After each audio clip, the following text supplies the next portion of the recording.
समझिए इधर। देखिए हमारा जो चैप्टर है अभी चल रहा है कि हीरोन का सूत्र और उसके प्रयोग। इस चैप्टर का 9 तक क्वेश्चन हुआ था। 10वां नंबर जो क्वेश्चन है, अध्याय हमारा 13 है भारतीय वन के बुक का। 10वां नंबर जो क्वेश्चन है 10 का पहला कि किसी त्रिभुज की भुजाएं। आपको पहले क्लास में ही बताया गया था कि इस चैप्टर के अंतर्गत हमें त्रिभुज का क्षेत्रफल पढ़ना है। सिर्फ इस त्रिभुज के अंदर जितने भी क्वेश्चन आएंगे सभी क्वेश्चन त्रिभुज पर आधारित होंगे और क्षेत्रफल निकालना होगा। क्वेश्चन कह रहा है कि एक त्रिभुज है जिसके भुजाओं का अनुपात 3:5:7 है। उसके बाद कह रहा है कि उस त्रिभुज की परिमिति 300 मीटर है, तो उस त्रिभुज का क्षेत्रफल क्या होगा यही आपको बताना है। ठीक है, देखिए क्वेश्चन बिल्कुल इजी है। कैसे क्वेश्चन बनेगा, कह रहा है कि एक त्रिभुज है। सबसे पहले हम करते क्या हैं, तो हम एक त्रिभुज बना लेते हैं। मान लेते हैं कि यही हमारा वो त्रिभुज है जिसका नाम ABC हम ले लिए। हमें पता है कि ये वाला भुजा ए होता है, छोटका है, और ये वाला छोटका भी, और ये वाला छोटका सी हो जाता है। ठीक है, कह रहा है कि इसका जो भुजा है ना, उस भुजा का जो रेशियो है 3:5:7 के अनुपात में इसका भुजा है। ठीक है, यानी कि इस अनुपात का मतलब क्या होता है कि अगर पहल का भुजा 3 सेंटीमीटर होगा तो दूसर का 5 और तीसर का 7। अगर पहल का 6 सेंटीमीटर होगा तो दूसर का 10 और तीसर का 14। अगर ये 9 सेंटीमीटर होगा तो ये 15 सेंटीमीटर और ये 21 सेंटीमीटर। ठीक है, कैसे रेशियो कहने का मतलब क्या होता है कि अगर मान लीजिए ये अगर 3 दूना 6 है तो ये 5 दूना 10 होगा, ये 7 दूना 14 होगा। अगर ये वाला भुजा 9 है यानी कि 3 9 है तो ये 5 15 और ये 7 21 होगा। अगर ये 12 है, अगर ये वाला भुजा 12 है तो यानी कि 3 चौका 12, तो ये वाला 5 चौका 20 हो जाएगा और ये 7 चौका 28 हो जाएगा। ठीक है, अब देखिए कह रहा है कि इसका जो परिमिति है, परिमिति होता क्या है कि जब इस सभी भुजाओं को जोड़ दिया जाता है, यानी कि ए को जोड़ दिया जाता है किस चीज़ में, बी में, और फिर इसको जोड़ दिया जाता है किस चीज़ में, सी में। जब इस सभी को जोड़ेंगे तो यही इसका परिमिति हो जाता है। और लेकिन जब अर्ध परिमिति का बात किया जाए तो परिमिति में हम क्या करते हैं, 2 से भाग दे देते हैं, तो हमारा अर्ध परिमिति निकल जाता है। देखिए क्वेश्चन कैसे बनेगा। 10 का पहला नंबर क्वेश्चन है, 10 का पहला नंबर क्वेश्चन है। बनाना कैसे वो समझिए। ये जो आप देख रहे हैं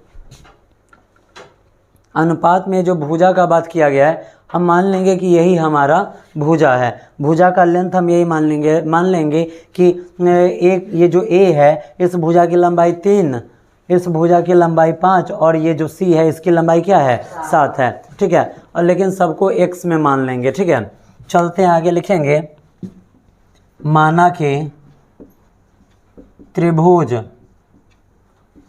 ABC में माना कि त्रिभुज ABC में, त्रिभुज ये जो ABC है इसमें a बराबर यही ले लेते हैं 3x, b बराबर 5x तथा c बराबर 7x है। ठीक है, यहाँ पे बाबू एक और चीज़ दे रहा है, देख क्या रहा है, तो ये जो त्रिभुज है त्रिभुज की परिमिति इसमें दे रहा है। त्रिभुज की परिमिति हमें यहाँ पर दे रहा है 300 मीटर। ठीक है, अब यहाँ लिखेंगे चूँकि त्रिभुज ABC की परिमिति बराबर कितना दे रहा है, 300 मीटर। देखिए जब भी दिया हुआ चीज़ अगर हम लिखते हैं तो यहाँ पर हम क्या लिखेंगे, चूँकि का हम साइन देंगे।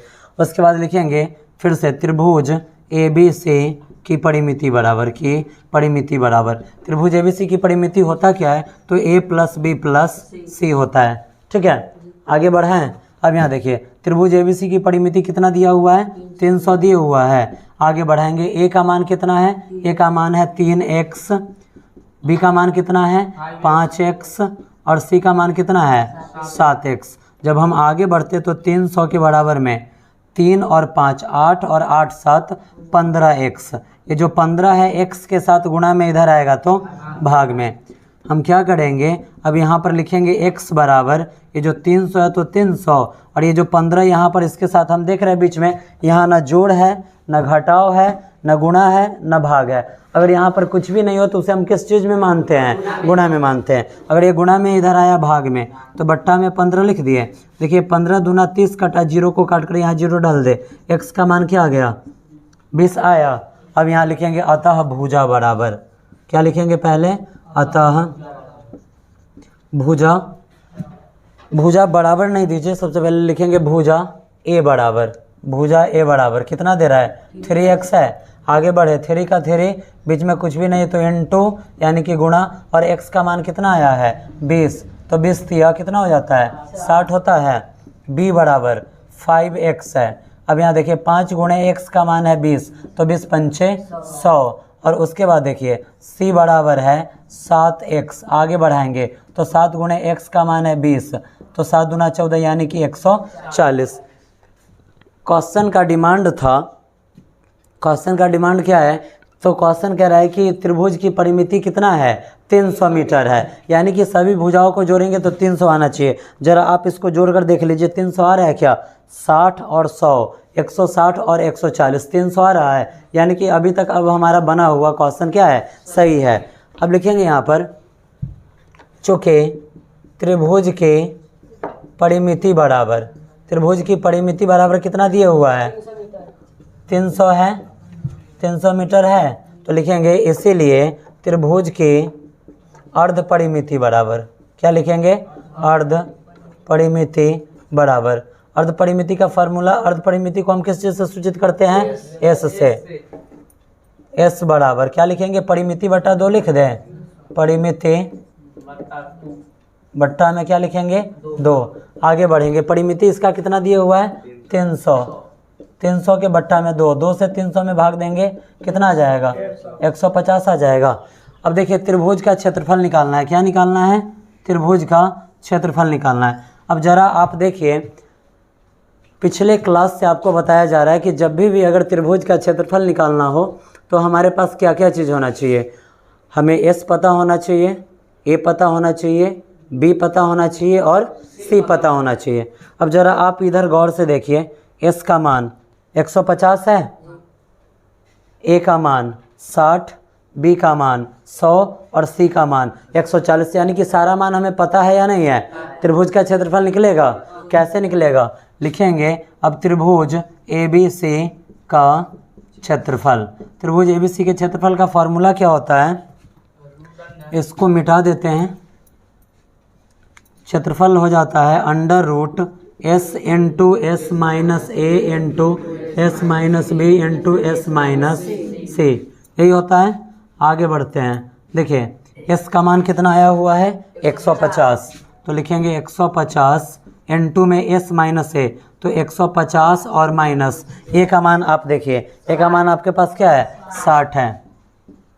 उसके बाद s का मान फिर से 150, और उसके बाद है b का मान क्या है? 100 है, ठीक है। और उसके बाद s माइनस c यानी कि 150 और माइनस c का मान कितना है? c का मान है 140, तो यहाँ पर लिख देंगे 140। अगर किसी को समझने में कुछ परेशानी हो तो बोल देना। अब देखिए यहाँ पे 150 है तो 150, बीच में कोई भी साइन नहीं दिया गया है, तो यहाँ पर हम क्या लिखते हैं? गुणा। अगर 150 में से 60 घटता है तो क्या बचेगा? 90, गुणे अगर 150 में से 100 घटता है तो क्या बचेगा? 50, गुणे अगर 150 में से 140 जाता है तो क्या बचेगा? 10 बचेगा। अब देखिए कल भी आपको बताया गया था कि जब रूट के नीचे कुछ मान आ जाए और गुणा में हो तो आप इसका गुणा नहीं करेंगे, ठीक है? इसका गुणा नहीं करना है। इसका करना क्या है? तो अभाज्य गुणनखंड निकालना है, क्योंकि गुणा करने के बाद भी आपको वर्गमूल ही निकालना पड़ेगा, तो हम काहे जाए इसको गुणा करने, ठीक है। अब जरा आप कॉमन सेंस यहाँ अप्लाई कीजिए कि इसको हम किस तरीका से तोड़ें, इसको हम किस तरीका से तोड़ें कि प्रत्येक सिचुएशन में हमें 2-2 संख्या का ग्रुप मिल जाए, ठीक है। कैसे इसको हम तोड़ें कि 2-2 संख्या का ग्रुप हमें मिल जाए? अब जरा आप देखिए, यहाँ आप देख रहे हैं 150 है और यहाँ 50 है, तो इस अगर 150 को हम 3 गुने 50 लिख दें तो 50 और 50 का ग्रुप मिल जाएगा, मिलेगा। और उसके बाद यहाँ देखिए, यहाँ पर एक 3 आ गया, आया ना, अब यहाँ पर देखिए 90 है, 90 है तो 90 को हम कैसे तोड़े, तो 3 गुणे 30 लिख दे तो 3 का ग्रुप मिल जाएगा। बच क्या गया 30 और 10। फिर इसका हम विचार करते हैं कि इसको कैसे तोड़ना है। ठीक है, चलिए जब हम इस क्वेश्चन को अगर हम आगे बढ़ाते हैं, इस क्वेश्चन को हम आगे बढ़ाते तो देखिए आता क्या है यहाँ पे,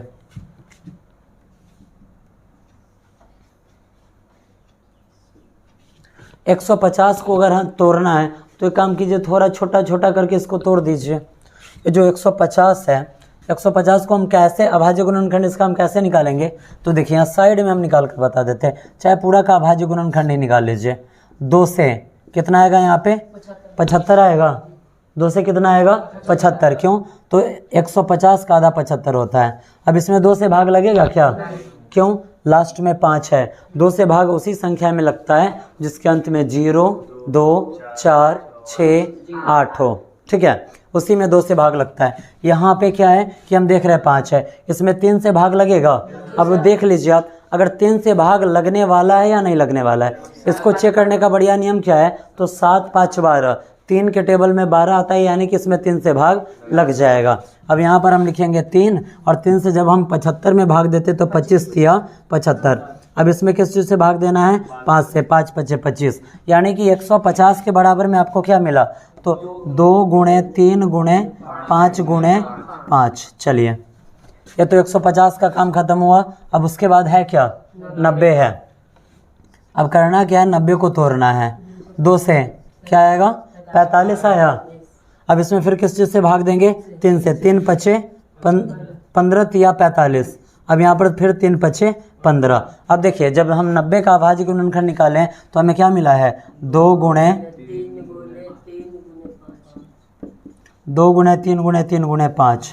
अब चलिए अब 50 का अभाज्य गुणनखंड निकाल लेते हैं। अगर हम 50 का अभाज्य गुणनखंड निकालते हैं तो 2 से 25, 5 से 5। ठीक है, यानी कि 2 गुणे 5 गुणे 5, और 10 का निकालना हो तो 10 का क्या आता है, 2 गुणे 5, 2 पंचे 10। ठीक है, अब आप देखिए आपको ग्रुप किस किस संख्या का मिला, बिल्कुल ईजी है समझना।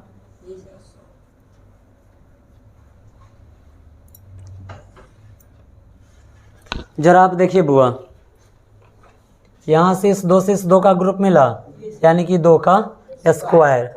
उसके बाद देखिए यहाँ से इस 2 का ग्रुप मिला, यानी कि 2 का स्क्वायर। 2 तो हो गया। अब देखिए यहाँ से इस 3 का ग्रुप मिला, यानी कि 3 का स्क्वायर। अब यहाँ पे 1 3 एक्स्ट्रा बचा तो यहाँ पर 1 3 हम लिख देते हैं। ठीक है, आगे बढ़ते हैं। यहाँ पे 1 3 बचा था, उस 3 को लिख दिया गया क्योंकि इसका ग्रुप नहीं बना है। ठीक है, अब चलिए अब देखिए यहाँ से 5 गुणे 5, यानी कि 5 का स्क्वायर। ठीक है, और उसके बाद देखिए फिर यहाँ पर 5 गुणे 5, यानी कि 5 का स्क्वायर। और फिर यहाँ देखिए 5 गुणे 5, यानी कि 5 का स्क्वायर। आगे बढ़े, सभी स्क्वायर वाले को एक साथ गुणा कर देना है। देखिए अगर आप सभी स्क्वायर वाले को एक साथ गुणा करते तो आपको क्या मिलता है, देखिए 2 दूनी 4, बाबू इधर देखो 2 दूनी 4, 4 तिया 12, 12 पंचे 60, 60 पंचे 6 पंचे 300, 300 पंचे 1500। क्या आया 1500, 1500 का स्क्वायर, और गुणे 1 यहाँ 3 बच गया। अब देखिए यहाँ पे 1500 पर स्क्वायर है तो स्क्वायर से रूट टूट गया, 1500 बाहर आ गया। और यहाँ पर देखिए 3 के ऊपर स्क्वायर है नहीं है, तो इसके ऊपर तो रूट रह जाएगा। क्यों, क्योंकि इसके ऊपर अगर स्क्वायर रहता तब रूट टूटता। जैसे यहाँ पर स्क्वायर था तो इसके ऊपर का रूट हट गया, यहाँ पे स्क्वायर नहीं है इसलिए इसके ऊपर का स्क्वायर नहीं हटेगा। यहाँ पर आ जाएगा 1500 रूट अंडर 3। क्वेश्चन किस चीज़ में था, मीटर में है, तो मीटर स्क्वायर आंसर। समझने में किसी को कोई परेशानी, बन जाएगा क्वेश्चन, बनेगा। देखिए एक बार और आप समझ लीजिए, जब भी क्वेश्चन में रेशियो दे, जब भी क्वेश्चन में क्या दे, रेशियो दे दे, यानी कि अनुपात दे दे, तो हम करेंगे क्या, जब रेशियो देगा अनुपात देगा, जैसे कि इस क्वेश्चन में दिए हुआ था क्या क्या, तो 3 5 और 7।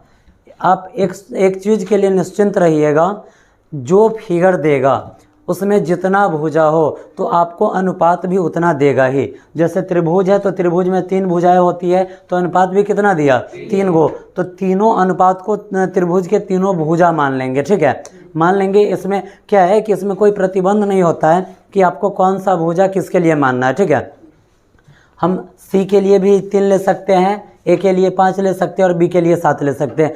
किसी भी भुजा के लिए हम कोई भी मान ले सकते हैं। और उसके बाद इसकी परिमिति दिया हुआ था, जहाँ से हम क्या किए हुए थे, आराम से इसका भुजा निकाल लिए। और उसके बाद परिमिति हमें 300 मिला हुआ था, तो परिमिति का आधा, 300 का आधा कितना होता है, 150, वो हमारा अर्ध परिमिति हो गया। और उसके बाद हमने क्या किया था, इस फार्मूला का यूज किया और त्रिभुज का क्षेत्रफल निकल गया, ठीक है। बनेगा क्वेश्चन। देखिए इस चैप्टर में कुल मिलाकर, अब इसका थोड़ा देख लीजिए, ये जो 10 का दूसरा नंबर क्वेश्चन है सेम वैसा ही क्वेश्चन है। उसमें चेंज क्या किया गया है, ये जो अनुपात 3, 5, 7 है उसमें ये अनुपात 13, 14 और 15 कर दिया गया है, ठीक है। और उसके बाद हमें जो परिमिति मिला हुआ था 100, जो हमें परिमिति 300 मिला हुआ था, तो इसमें परिमिति नहीं है, इसमें अर्ध परिमिति है। अर्ध परिमिति कितना दिया हुआ है, 105। तो अगर अर्ध परिमिति परिमिति का आधा है तो परिमिति अर्ध परिमिति का 2 गुना हो जाएगा। कैसे, जरा यहाँ देखिए।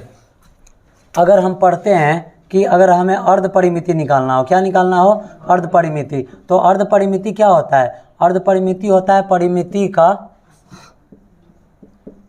का आधा होता है, आधा होता है ना। अगर हमें अर्ध परिमिति निकालना हो तो हम क्या करते हैं, परिमिति का आधा कर देते हैं।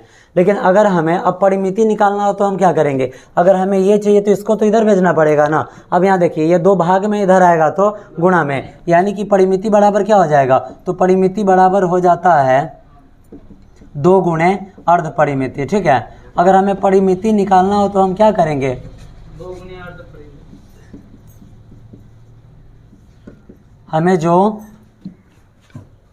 अगर हमें परिमिति निकालना हो तो हम क्या करेंगे कि हमें जो अर्ध परिमिति दे रहा है उसमें हम क्या कर सकते हैं, 2 से गुणा कर देंगे, हमें परिमिति मिल जाएगा। तो यहाँ पर अर्ध परिमिति 105 दे रहा है, परिमिति निकालना है तो 105 में 2 से गुणा करेंगे तो कितना आ जाएगा, 210 आ जाएगा। वहीं से फिर हमें करना क्या है, तीनों भुजा ए बी और सी निकाल लेना है। तीनों भुजा निकलेगा, जैसे यहाँ निकाला गया है, निकलेगा तीनों भुजा निकाल कर, और उसके बाद लिखेंगे चूंकि अर्ध परिमिति बराबर 105 मीटर।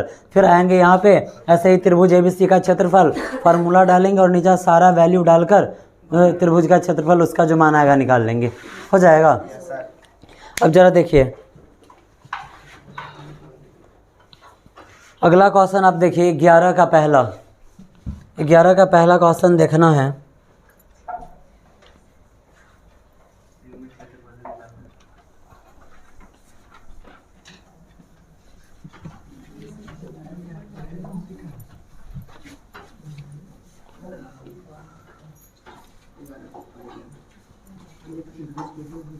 देखिए आपको पहले भी बताया जा चुका है, ए बाबू इधर समझो, आपको पहले भी बताया जा चुका है कि त्रिभुज की परिमिति होती क्या है। तो जब हम त्रिभुज के तीनों भुजाओं को जोड़ देते हैं तो वही क्या हो जाता है, परिमिति हो जाता है, ठीक है। अब आइए 11 का पहला नंबर क्वेश्चन देखिए, 11 का ए, ठीक है। 11 का एक क्वेश्चन देखना है। क्वेश्चन कह रहा है कि एक त्रिभुज की 2 भुजाएं, कोई भी ले लीजिए, ए बी या बी सी या ए सी, कोई भी 2 भुजा हम ले लेंगे। मान लेते हैं कि ए बी ही दे रहा है, कह रहा है कि त्रिभुज की 2 भुजाएं 15 मीटर और 20 मीटर है। मान लेते हैं कि ये जो ए है ना, ये वाला भुजा ही दे रहा है कितना, 15 मीटर, और ये वाला भुजा जो है ना ये दे रहा है कितना, 20 मीटर। समझने में कोई दिक्कत नहीं ना। कह रहा है कि त्रिभुज की 2 भुजाएं दे रहा है, यानी कि ये बराबर दे रहा है 15 मीटर और बी बराबर दे रहा है 20 मीटर। और क्वेश्चन कह रहा है कि त्रिभुज की परिमिति 60 मीटर है। त्रिभुज की परिमिति कितना है, 60 मीटर। त्रिभुज की परिमिति 60 मीटर है, ठीक है। तो क्वेश्चन कह रहा है कि इस त्रिभुज का क्षेत्रफल निकालना है। क्या निकालना है, क्षेत्रफल निकालना है। देखिए आपको जब जब क्वेश्चन पढ़ाया जा रहा है एक चीज़ आपको बताया जा रहा है। क्या बताया जा रहा है, तो आपको यही बताया जा रहा है कि जब भी त्रिभुज का क्षेत्रफल अगर निकालना हो तो हमें क्या क्या चीज़ पता होना चाहिए। हमें अर्ध परिमिति यानी कि एस पता होना चाहिए, ए पता होना चाहिए, बी पता होना चाहिए और सी पता होना चाहिए। ठीक है, अब यहाँ देखिए, ए हमें पता है 15 है, बी हमें पता है 20 है, हमें चाहिए क्या, अर्ध परिमिति और सी। परिमिति 60 है तो अर्ध परिमिति सी का आधा, 60 का आधा 30 हो जाएगा ना। और अब हमें निकालना क्या है, सी निकालना है। अब जरा आप देखिए यहाँ पे कितना इजी क्वेश्चन है। हम यहाँ पर परिमिति 60 दे रहा है, यानी कि तीनों को जोड़ने पर कितना आना चाहिए, 60 आना चाहिए, जिसमें 20 और 15 35 तो यहीं से आ गया, तो इसके लिए कितना बचा, तो 60 में से अगर 35 जा रहे तो कितना बचता है, 25, यानी कि सी का मान कितना हो जाएगा, 25 हो जाएगा। लेकिन बनाना कैसे है वो देखिए। अब यहाँ लिखेंगे चूँकि ए बराबर, ए का वैल्यू कितना है 15 मीटर, बी का वैल्यू कितना है 20 मीटर, ठीक है, और सी बराबर क्या है हमें नहीं पता है। ठीक है, सी का मान क्या है हमें नहीं पता है। अब लिखेंगे चूँकि जस्ट अभी आपको बताया गया है पिछले क्वेश्चन में कि जो चीज़ दिया रहता है उसको हम किस चीज़ का साइन देकर लिखते हैं, चूँकि का। चूँकि त्रिभुज ABC की परिमिति बराबर